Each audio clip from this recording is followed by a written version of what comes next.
Je demande au Congrès de s'assurer que dans la lutte contre l'État islamique et Al-Qaïda, nous ayons tous les moyens nécessaires pour emprisonner les terroristes, peu importe où nous les traquons, où nous les capturons. Et ce lieu sera pour la majorité d'entre eux Guantanamo Bay.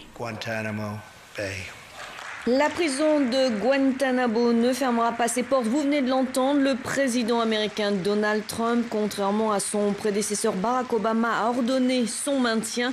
Il a signé un décret pour laisser ouvert le site, annonce faite lors de son premier discours sur l'état de l'Union à Washington. Bonjour à toutes et à tous et bienvenue dans ce journal. Ensemble, nous construisons une Amérique sûre, forte et fière. Lors de son grand oral face au Congrès, Donald Trump a aussi lancé un appel à l'unité de tous les Américains, un ton plutôt conciliant et optimiste. On écoute les précisions de notre correspondante à New York, Elisabeth Guedel.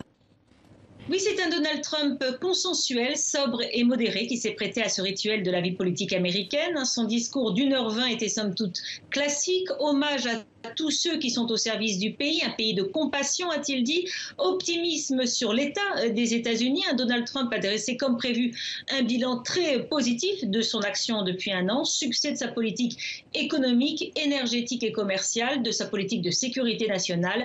Il n'y a jamais eu de meilleur moment pour commencer à vivre le rêve américain, a-t-il déclaré. Alors, ce qu'on retiendra surtout, c'est son appel aux Américains à mettre de côté leurs différences, appel à l'unité, après une année durant laquelle il a pourtant attisé les divisions, appel à l'unité lancé aux élus républicains et démocrates réunis devant lui pour avancer son agenda politique sur une réforme de l'immigration, c'était très présent dans son discours, et pour lancer un vaste plan de rénovation des infrastructures des États-Unis. Donc un discours effectivement consensuel, car Donald Trump a très peu parler de son mur à la frontière avec le Mexique, sa grande promesse pas encore tenue, est l'un des grands sujets de discorde au Congrès.